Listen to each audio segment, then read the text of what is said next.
सब बच्चों को नमस्कार। आज हम आपकी वर्कशीट नंबर 73 क्लास 10वीं साइंस जो कि आपको 30 दिसंबर को करनी है वो शुरू कर रहे हैं।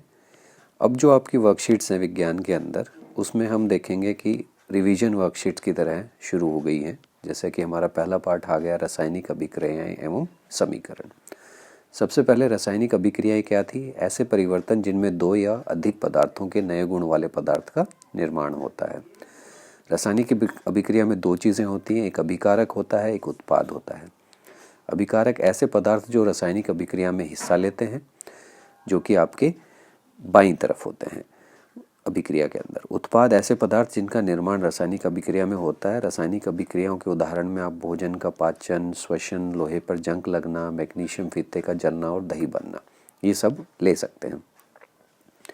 रासायनिक अभिक्रिया के सूचक के रूप में कि हमें कैसे पता चलेगा, तो अवस्था में परिवर्तन हो सकता है, रंग में परिवर्तन हो सकता है, गंध में, तापमान में या गैस का उत्सर्जन। ये 4 पॉइंट आपको याद रखने जिससे हमें पता चलता है कि कोई भी रासायनिक अभिक्रिया हुई है।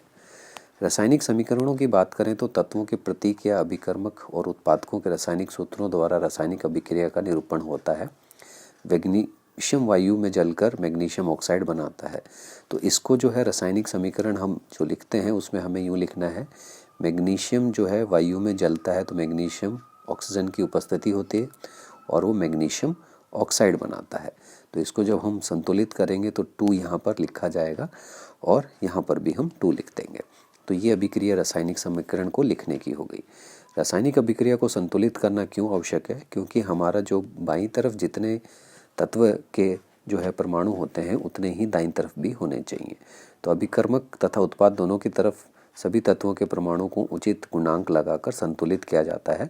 ये ध्यान में रखना है कि गुणांक जो लगेगा वो सामने लगेगा, कभी भी नीचे की तरफ हम नहीं लगा सकते। जो पहले से लिखा है उसको उतना ही रखना होता है, क्योंकि अगर आप नीचे की तरफ गुणांक को बदलते हैं तो उससे जो है वो पदार्थ ही बदल जाता है। प्रश्न उत्तर देखते हैं।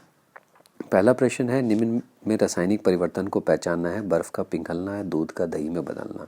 तो जो बर्फ़ का पिघलना है वो आपका भौतिक परिवर्तन है, सिर्फ यहाँ पे अवस्था बदल रही है, जबकि दूध का दही में बदलना जो है रासायनिक परिवर्तन है।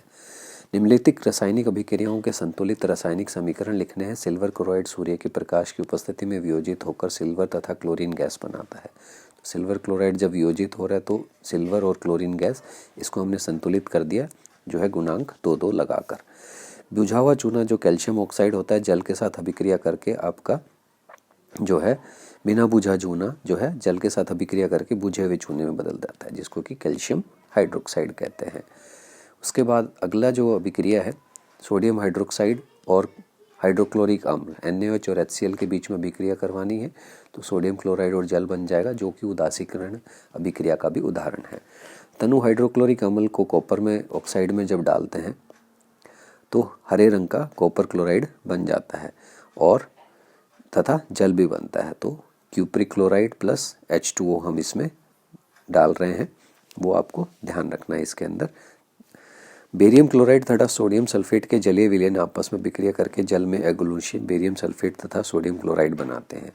तो Na2SO4 है, बेरियम क्लोराइड BaCl2 है, NaCl बनेगा और बेरियम सल्फेट बनेगा एघुलनशील। तो इसके ब्रैकेट में आप PPT या शेप भी लिख सकते हो या ऐसे एरो भी लगा सकते हो। जिंक सिल्वर नाइट्रेट के साथ अभिक्रिया कर रहा है, तो आपको सिल्वर और जिंक नाइट्रेट अलग से मिल रहा है, तो ZnNO3 होल ट्वाइस और जो है सिल्वर अलग हो गया। पोटेशियम आयोडाइड KI हो गया, वो लेड नाइट्रेट के साथ अभिक्रिया करके पोटेशियम नाइट्रेट और लेड आयोडाइड बना रहा है। तो ये सारी अभिक्रियाएँ जो है लिखनी है आपको, और साथ में संतुलित खुद भी अभ्यास करना है इनको कि कैसे संतुलित करना है। निम्नलिखित रासायनिक अभिक्रियाओं के उदाहरण दीजिए और संतुलित समीकरण भी लिखिए। रासायनिक अभिक्रिया जिसमें गैस उत्सर्जित हो रही हो, जैसे जिंक सल्फ्यूरिक एसिड के साथ अभिक्रिया करता है तो जिंक सल्फेट बनता है और हाइड्रोजन गैस निकल रही है।